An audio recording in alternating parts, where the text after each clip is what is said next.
What I would like to do is a little out of the order here just for a second. Dianna, would you come up front for just a moment? To go to the head of the class? Will you go to the head of the class? Okay. This is Dianna Ploss, for those of you who don't know who she is.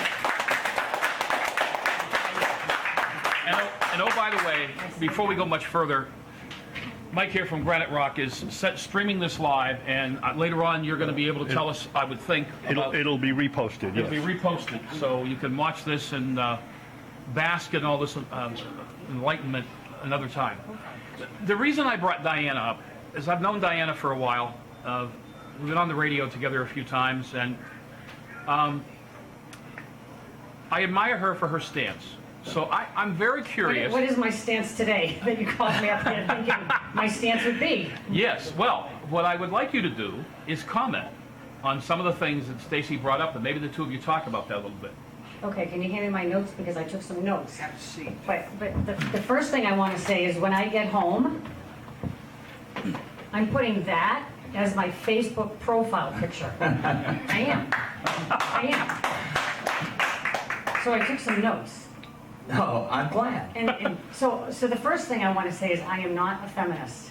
I just want to say that for the record. And then you said something a couple slides back about, basically I think feminism is man-hate. I do. I was on a Chronicle, which is, I think it's a local TV show in Massachusetts. Channel 5. Channel 5, and they did an episode, on feminism. Trump feminism. As a Trump supporter, they wanted to know my view because it was a show on feminism, and I said, I don't know. I said, I don't know that I can be on the show because I'm not a feminist. But anyway, so you said something that I had a vision of a woolly mammoth. No, I did. And what I was thinking is, would these women be able to slay their own food? Seriously. I mean, there's a biological difference between men and women. Yes.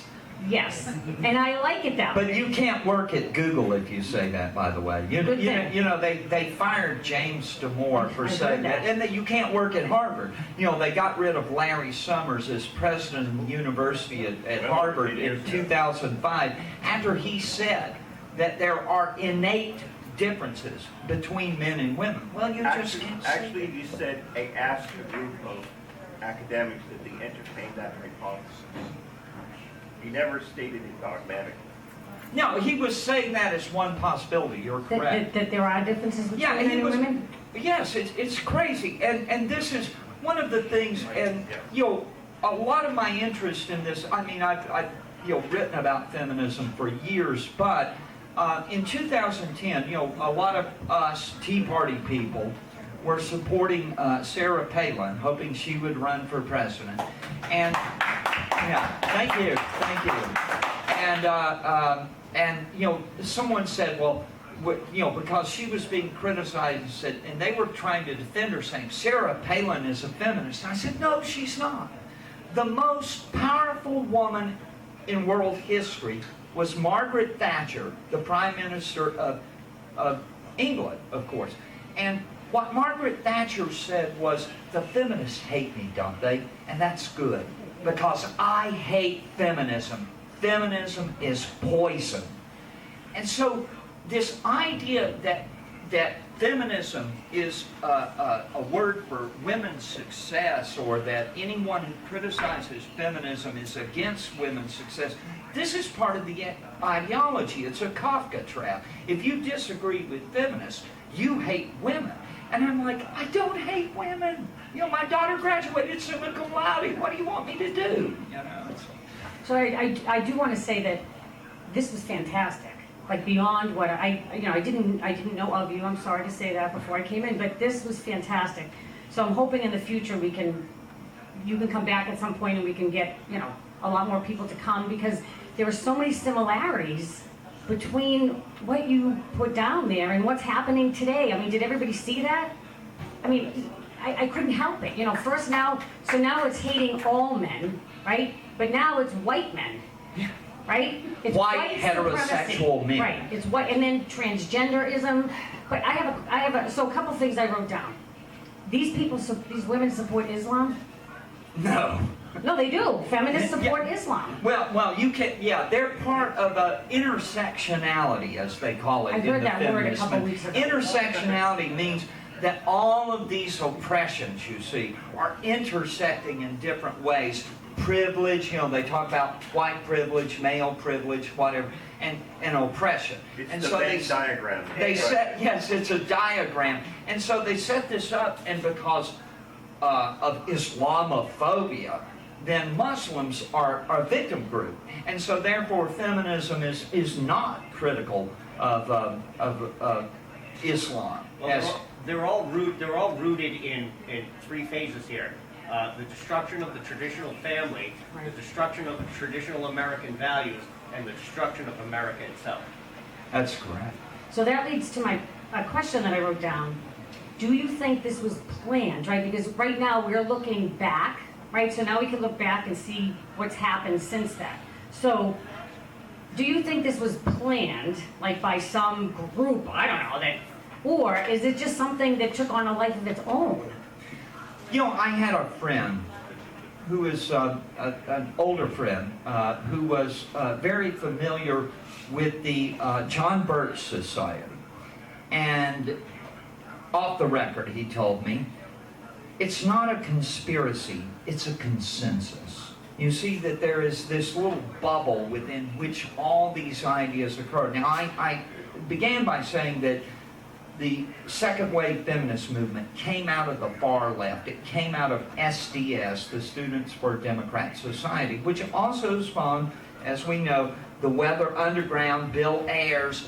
And so, a lot of people, I can see, you remember how Glenn Beck would sit up there connecting all these dots on the chalkboard and everything like that. Well, I don't, it's not a conspiracy, it's a consensus. There was this anti-American consensus on the left in the 1960s that the Vietnam War was imperialism and that, racism, sexism, and it all kind of goes together. And once you get over into that bubble, you might call it, then, yeah, we're going to support Black Lives Matter and we're going to support this movement. And all of these movements support each other. I was telling my someone here earlier is that the gay rights movement is the women's movement, is Black Lives Matter. It's all part of one thing. And there are email lists, and we know this, where journalists, are looped in on these email loops with all these activists. And so sometimes you will see in the media, it's like they all seize on a certain phrase or a few little words, and this starts showing up in headlines. And it's not a conspiracy, it's a consensus. So can I disagree a little bit? Okay, go ahead. Because I like to put things together, Okay. make connections.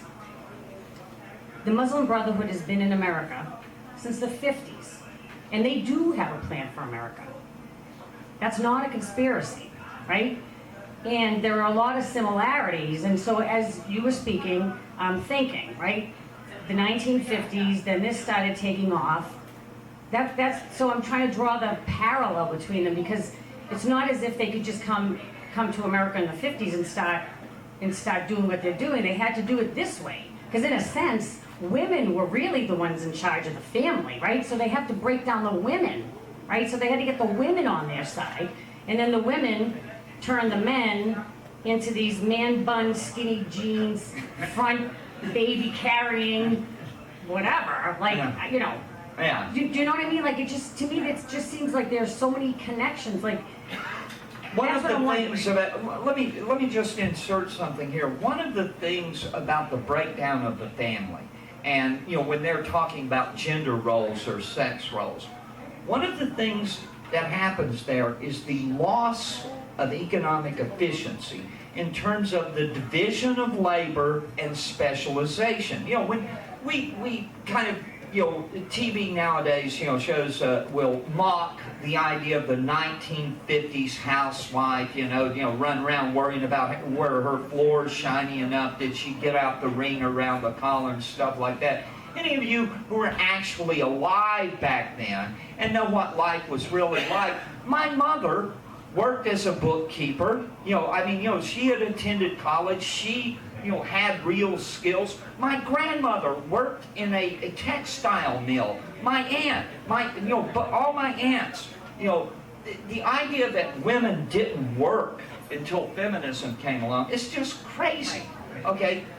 But one of the things that has happened is that we have lost, you're talking about men with, the man buns, skinny jeans, carrying the baby, pushing, Mr. Mom. Okay, look, one of the reasons I don't travel as much as I did during the campaigns before is I stay home and watch my grandchildren. Okay, I have to babysit my grandchildren so that my daughter-in-law can attend nursing school. And, the economy has a lot to do with, why people have to work so much. But you lose economic efficiency when you begin breaking down the family. And as you break down the family, it cascades into succeeding generations. This generation, oops, we just lost the video signal, but that's okay. Anyways, but the Something went to sleep. I think your PC went to sleep. anyways, my PC went out. Oh, thank you. Okay, I was. I know how to push buttons. Ah, she's a tech genius. But it's like, let me give you an example. This women in STEM thing. This was what got James Damore fired for that Google memo. Is that he's talking about they're trying to impose some kind of quota here, and it's not working. Okay, it's never going to work. There has never been any such thing in history as equality, and there's never going to be. It won't work. As feminism becomes more influential, society breaks down more and more and more. And the children who are not given the proper parental attention, they begin failing and failing and failing. And you, over the course of generations, you go from people who were completely self-sufficient to people who are completely dependent. They're, I've got anxiety and depression. Give me some Xanax. I'm having, I'm triggered by your microaggressions. I need disability. You get these people who are so weak. Well, I mean, but there's a reason for that, right? Not just because of the societal things, but because of the breakdown of the family. Children don't attach. Right. So a lot of these, I have a background in psychiatry. So a lot of these kids, all these crazy people. Yeah. Well, no, that's why I'm not practicing anymore. But all of these children, right? Because they're left alone, right? Because they're not, the feminists aren't focusing on the kids, right? They're not focusing on the children. And as children, you go through the stages where it's all mommy, right? And then you go out, you come back, you test the waters. You can't do that anymore. So these kids have lived a life of anxiety. Right. They have lived a life of anxiety that they have to quell. And the way they quell it is with technology, with social media. Quick. And then with that, we spend so much money on cable, on phones, that you need a second job. So you can't have an intact family. Right. So they're going against biology. This is against biology, and the detriment is that it ruins society for everybody. I just wanted to throw in two comments here, and you You're really killing brought me me. this one. I have a neighbor who has a daughter who I'm going to say is about 50. She has 2 doctorates, one in medicine, and I believe the other is in law. Brilliant person, absolutely brilliant. And she's very high up in some medical firm, and she gets hired to travel all over the world to consult to hospitals and for various things. Well, she's on a 2-year deal in Saudi Arabia. And I went to the send-off party that she was at, and her mother jokingly said, does anybody want to start some kind of a lottery about how long it will take her to get arrested in Saudi Arabia? Well, it was only a month. She went into a extremely high-end clothing store that sells clothing to all genders and ages, but there was a big problem. She walked in the man's door, which was the front door. Women have to enter in the alley of this store on the side. The management of that store called the police, had her arrested. They did let her go, by the way, because when they found out she was there on After they put her in a burqa? and she is banned from going back to that store because she insulted the men by coming through their door. Okay?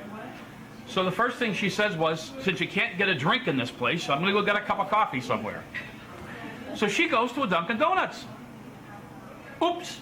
She went in the man's door again into Dunkin' Donuts, and the police got called a second time. Okay.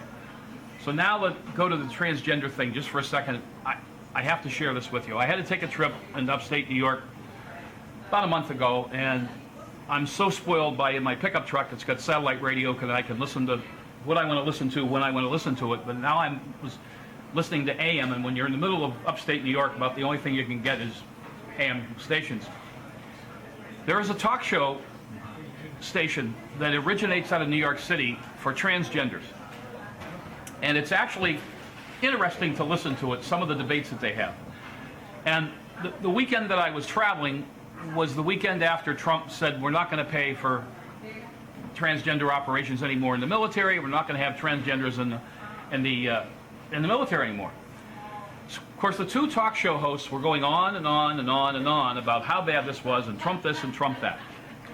Well, they got a caller from Long Island. I happen to know of the person's name, is a major transgender activist who's been around at least for 25 years, but is not an activist like you think of most of these activists are. She called out these two and said, listen, I have lived as a woman and looked like a woman for over 25 years. She said, my name's been changed. Nobody doubts that I'm not a female. I 150% pass. She said, I wanted to become a woman. I'm proud that I did that. I'm sorry. I don't want to go fight the bad guys with my nails and my high heels. So what are you two saying? You want to become something that you're not and really spend a lot of money and a lot of time to become that, to then want to go act like a man that you already were before you spent all the time and money. And I'm driving down this interstate just laughing so hard I'm crying. And of course the two on the radio were absolutely speechless. They didn't know what to say, because what could they say? But anyway, back to your... Yeah, So, well, yeah, you so, know, yeah, the why don't thing you is join the that panel thing? is We'll that be there on is camera. a huge schism right now, and has been for a few years in the feminist movement, over, you know, radical feminists don't like this transgender thing. Okay, they you know, and some of the sites that I quote most often are radical feminists who are saying that this is bad for women two ways. Okay, you have teenage girls basically destroying their bodies so that they can become a simulacrum of a male. Why? You know, what does that say about women's equality? And then you have men who are heterosexual getting sex change operations, declaring themselves lesbians, and then getting upset that lesbians don't want to date them. You know, one of the things is that as I've been doing this for 3 years, I occasionally check in with my friend Cynthia Yockey, who is, her website is A Conservative Lesbian. And one of the things that I do is check in with her. I said, make sure I'm not lesbian bashing too much here. The problem is that she doesn't like this ideology, this rigid thought control thing, any more than anyone else does, because she got suspended from Twitter just the other day because she was criticizing bisexuals. Okay? You know, there's kind of a tension between the lesbians and the bisexuals. And so this coalition of LGBTQ whatever, you know, this alphabet soup coalition, it's fractured in its own right. You know, there is, you know, and what I'm about is freedom. Okay, I've been a journalist since 1986. I believe in the First Amendment. I make my living because of the First Amendment. And this threat to free speech and the lack of debate on campus, it's, you know, this is why I say feminism I was going to say it's a mental disorder. It's a totalitarian movement to destroy civilization. That's the first thing that came to my head. But you know what? I have to ask, what about the children? Right? Because nobody thinks of the children because you're not even developed, fully developed until, you know, your brain until what, your early 20s. What about children? Because if they don't have any structure at home, because parents are working and then they're getting all of this stuff at school, they have to latch onto somewhere where they feel like they belong. Right. So in some, I mean, seriously, we have to have empathy. We don't have to agree with it. Thank you, That's Facebook. another thing. We don't have to agree with it, but I think that we have to have empathy. Right. Because we have to understand what's going on. These are brainwashed souls. Yeah, it's, you know, one of the things that I say is that you can't change human nature.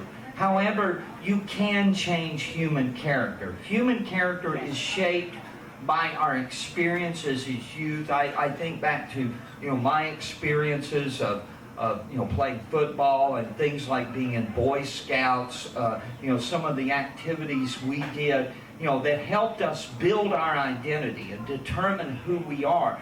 And one of the things you're talking about, the social media influence, okay, these kids get into their, you know, laptop, tablet, phone, or whatever, and it's like in their another world. And I've noticed adults are, you know, my friend Pete says that I'm glued to my phone now, you know. Well, you know what, I mean, but it is biology because it's that dopamine, right? Right. So we had a question, we were talking earlier, the ladies and I were talking about the opioid addiction. And so now I'm thinking, okay, because it is triggering that pathway, right? So it is, because it's self-soothing. So the dopamine gets released, and so it's very easy to have an addiction because, right? I mean, it is. Yeah, and one of the things, and here's something else where the radical feminists and I agree, is that the scourge of internet pornography that is a huge source of these problems that young people are having, unable to form relationships or maintain relationships. You know, what woke me up to this and what really made me aware of this, I don't know if you remember Belle Knox. Does that name ring a bell? In 2013, a Duke University freshman was outed as a porn performer who was working under the name of Belle Knox. Well, it turns out she was the daughter of an army surgeon. Okay, she had gone to Catholic school and stuff like that. She gave interviews in which she said she had started watching pornography when she was 11 or 12 years old. Girls watching porn at age 12. That's abusive. That's scary. It's abusive. I mean, that's frightening. Yes, it is abusive, but there's nothing to stop them. I mean, you're always 2 clicks away on Google from as much of that as you want, you know. And it is, and people are getting hooked, and it's warping their minds, you know. And this is one of the things that's contributing to this attitude of, you know, rape culture hysteria on university campuses, is that the agreement about what it is that is supposed to happen has been completely warped because they're watching all this sick stuff all the time, and the old fat, can I hold your hand, Those days are over. What? I think those days are over. Yeah. The romance is gone, man. There's not even a lick of romance in it, and there's no standard procedure. You see, everything's on the menu. You see so-called kink, or BDSM as it's called, bondage, discipline, sadomasochism. Yes, BDSM. But you see all this weird kinky stuff that these kids, they keep pushing the envelope, right? Because it's like if somebody were born with a ton of money, right? So much money, nothing satisfies them anymore. Right. It's So, terrible. I just want to add, so I play sports, and I play with a lot, what's the word? I'm just Okay. waiting. The nickname's Coach. You weren't varsity softball. No, were I you? didn't really play, no, I actually play flag football, Oh, okay. co-ed, and I play with kids, kids, they're young, some 20s. I remember, just 5 years ago, we had a kid in our team, kid 17. And I hear this stuff, and I'm like, am I getting old? But they change whether or not they're gay, straight, bi. I mean, the way they talk about sex is as if you're just gonna have a drink of water. And I would never call myself a prude, but it mystifies me because I think, like, how are these people ever going to have long-standing relationships if they can just change from what I can't understand it. Yeah, I think that this is part of, I think the internet is a big part of this. It's the idea that everything is like a consumer shopping. You're going to order everything from Amazon, and that people are just, when they talk about objectification, that people, that whoever you want that's attractive, you can do this, and it's amoral hedonism.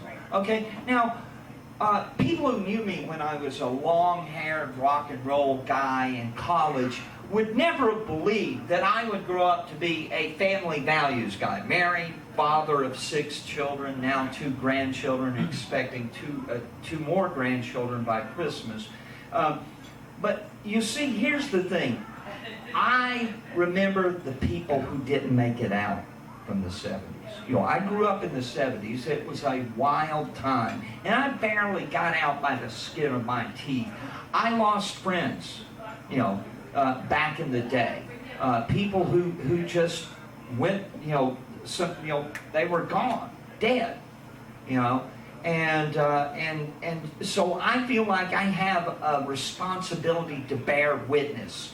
Don't go down that road. Okay, I know what's down that road. I've seen it. I barely made it back to the main road myself. And what I went through back in the day, and it's probably not a fraction of this stuff that you're talking about now, but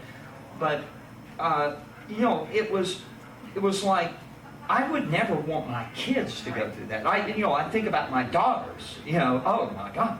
It's terrible. My sons. Got 2 24-year-old sons, both of them married. Now, that's actually rare. The median age for marriage for young men now is like 29, and so it's but yes, it's become this attitude that anything for a thrill and this complete amorality about it. That, well, yeah, I hooked up so-and-so, and then I hooked with so-and-so, and then I hooked up with so. That doesn't make And then a they bad all person. they all did it together. And I have a boyfriend. I never talk to him again. If he's not my friend, it's like I'm done. Yeah, and where they I all come. talk to each other. Yeah, where I come, it's not officially a break until somebody's tires get slashed. Redneck culture, stuff like that. You gotta, I mean, my ex-girlfriends, I hope they're not watching this, but all apologies, and please don't file any lawsuits or anything at this late date. But but yes, this very casual, and we can still be friends. And I'm like, I never wanted to be friends with my ex-girlfriends. I mean, what was that about, And they're fine if their friend slept with the guy or the... I can't, because that's not normal. No. It's not No. normal because you have feelings. Yes. Like, you should have feelings that say, no.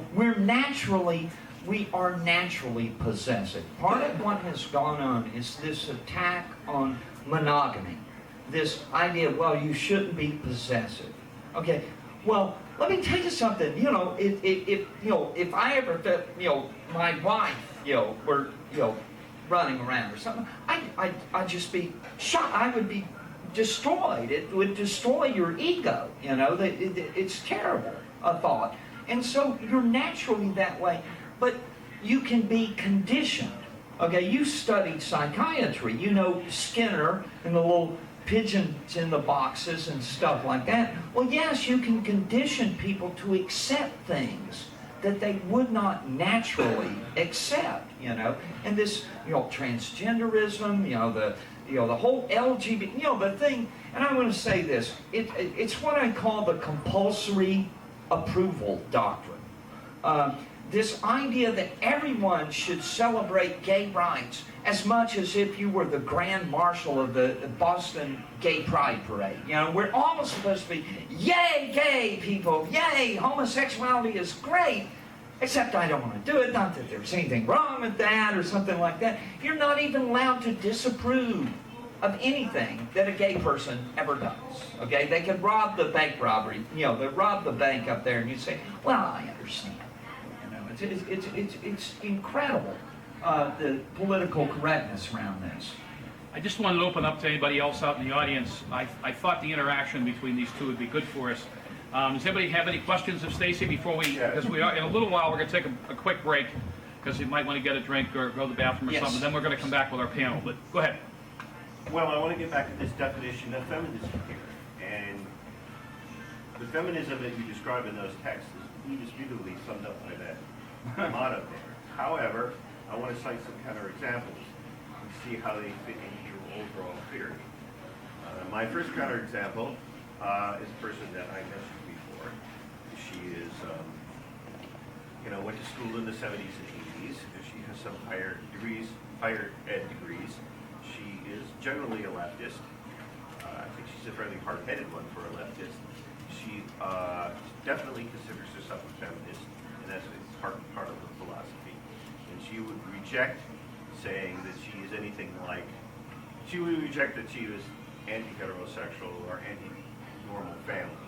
Let's use the word traditional out of it, but just typical family. She would reject it. She's against these things. The next one, I would say, is somebody you probably have heard of. She's not a leftist. She's a moderate conservative named Christina Hoff Sommers, who does quite a lot of podcasts. She has a good one on... I know her. Yeah, okay. She has a good one on the Google thing. And the motto of her podcast is The Factual Feminist. In fact, she wrote a book some years ago called Who Stole Feminism? She regards herself as a feminist, and she would reject most of what she... I think she would not dispute that what you wrote there is what you summarized here. She would just say that it's not real feminism, or not mainstream feminism, perhaps.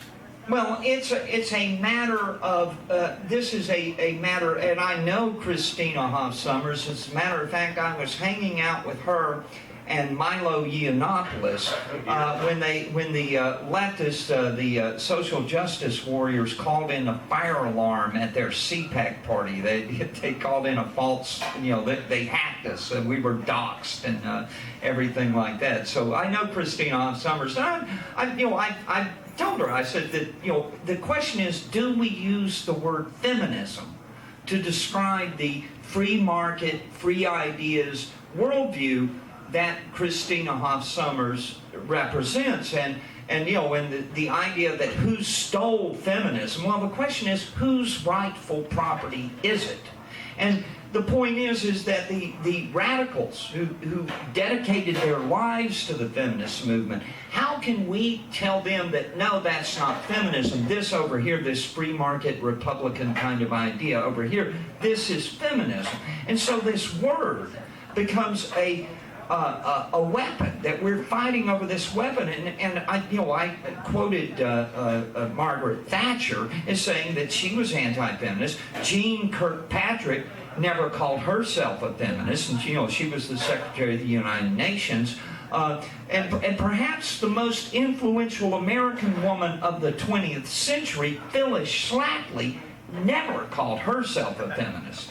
And so the question is, what does that word mean? And I've tried to say that, what I tried to say is that if you look at the organized movement that Hillary Clinton, and I showed you the video, that she represents, it's all this stuff. And it has nothing to do with, Christine Hoff Sommers destroys, for instance, the pay gap myth. She destroys the 1 in 5 myth.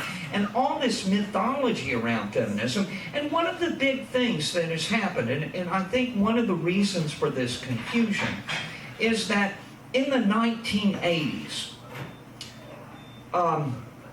the editor of Cosmopolitan magazine, Helen Gurley Brown, published a book called Having It All. Do you remember the book, Having It All? And this became this idea that, well, you can have your marriage, your family, and everything else, and a spectacular career. And it glamorized this as the image of feminism, the successful woman with the business career, blah, blah, blah, blah, blah. You know, as a sort of yuppie thing, right? And so that career success became synonymous with feminism. But there was a problem with this, and namely that the feminists that I quoted here, the ones who teach in gender studies programs, right? They never bought into that, okay? And the other problem is that Helen Gurley Brown married a divorced millionaire movie producer. So she never had to work a day in her life after that. And she had this magazine editor's job. She never had children herself. Okay, this is one of the things when you talk about the culture wars. 20 years ago I said, it's not between left and right, it's not between black and white, it's not between men and women. The culture war is between parents and everybody else. If you don't have skin in the game, and I've got kids, you know, I'm trying to raise them up hoping that they can have happy and successful lives, you know, and you know, it's skin in the game. And if you don't have kids trying to protect them from everything that's out there, you've got no idea how bad it is. And I think that's really, you know, what you were talking about, the children that aren't getting the sort of socialization that you get from that intact family. I think that's a big problem. But I don't know. I hope that helped. We had a question in the back. Go ahead. Yes. Hello, my name is Jim Marley. I live in Pittsburgh now, but I'm originally from Boston. Anyone noticed that when the first Earth Day was proposed, I saw it immediately as an 18-year-old at the University of Boston. The first Earth Day was the centenary, according to the new calendar, of the birth of Vladimir Ilyich Ulyanov, otherwise known as Nikolai Lenin. And I, as an 18-year-old, I thought, oh, they're trying to get us ready so that since it's celebrated already in other communist countries, when they take over here, people will be accustomed to Earth Day, celebrating it the 20th of April. Have you ever heard of anybody else? There must be others. Yeah, Lenin's birthday is also what is celebrated as Earth Day. This is a fact, and it's also true that when they have International Women's Day, it was originally a communist celebration, okay? This was a communist thing. And I've talked about the clear connections between Marxism and feminism and environmentalism. You saw me quote Rachel Ivey of Deep Green Resistance. And one of the things that you find, and you want to talk about conspiracies, is that the population control movement, okay, is closely aligned with major foundations, Ford, Rockefeller, you know, these giant foundations, and they are also the ones who are funding feminism. Okay, the Ford Foundation, by the way, it's a fact, you can look it up. Robert McNamara, after he left the job as defense minister under LBJ, became president of the Ford Foundation, and he gave out grants to establish the first women's studies programs. And so these major foundations, you know, are a huge force. Pete? Yes, there's one thing that struck me about your presentation, and it reminded me of something that our friend Iowa Hawk once said, that journalism is about covering stories with a pillow until they stop moving. And all of these things you were talking about, these various feminists, all of these books, and all the books that you brought with you, quoting these feminists actually in their own words, for reasons that we cannot explain, paid journalists have not seen fit to report those words. And when you quoted said feminists, by those words, on Twitter, you found yourself banned and labeled as a hate monger officially by even people like the SPLC. Are you still banned? Yes. You still off Twitter? Yeah, I am officially banned. So my question is this a question of laziness of modern journalists, just not wanting to do the research, or is it a question of I don't want this information out there? Sort of like Hillary Clinton's statement about illegal aliens, which for some reason did not show up until the moment where the party wants her to go away. It's not a conspiracy, it's a consensus. Like I said, our friend Glenn Reynolds calls them Democrat operatives with bylines. Is that the bias within the media establishment became so clear. The CNN was the Clinton News Network. It was 24/7. Whatever stories promoted Clinton's agenda, that's what they were reporting. And yes, that I showed you this video from 2013. Okay, with Hillary Clinton praising Charlotte Bunch. You tell me those journalists at CNN, New York Times, all these people, they don't know who Charlotte Bunch is? They can't do a Google search. They can't get her books. It's all over the internet if you know what to look for. But for some reason, this was never reported as anything controversial. Charlotte Bunch is a perfectly mainstream figure. And this is, they act as public relations. They do public relations for these various movements. Environmentalism, save the planet, global warming. And they're not critical. I was taught as a journalist, our job is to ask questions. Who, what, when, where, why. You don't just take somebody's word for this stuff. You ask the questions. You ask the questions they don't want you to ask, But there's just a complete lack of objectivity. And I never claim to be objective about anything. It's like asking me to be objective about the University of Alabama, when they play Auburn. No, Auburn's from hell. All right. Gentleman in the blue shirt, we're going to take that last question, and we'll take a couple-minute break, and then we'll come back to the Get panel. thirsty myself. Yes. Quick question. What do you think of Camille Paglia? I love Camille Paglia. I used to sit across from, when I worked at the Washington Times, my friend that sat on the other side, Victor Morton, the deputy national editor, is he's got a master's degree in philosophy from Notre Dame, and every time she used to have a column at Salon, and her and Ann Coulter, every time they had a column out, we had to stop and read it. It was so good, But Camille Paglia, she's independent. Okay, she's not. It's like Christopher Hitchens. Okay, Christopher Hitchens was a leftist, and Christopher Hitchens was an atheist. But Christopher Hitchens believed in facts. Christopher Hitchens, wasn't going to let someone tell him what to think. And that's what I think annoys us all about the bias in the media, this totalitarian thought police thing. Stop telling me what to think. You give me the facts. I can make up my own mind. But don't tell me you've told me the whole story when I can go online and find out what you've left out. It makes people angry. And I think that, as saying, if you want more Trump, this is how you get more Trump. All right, let's give Stacy a nice round of applause, everybody.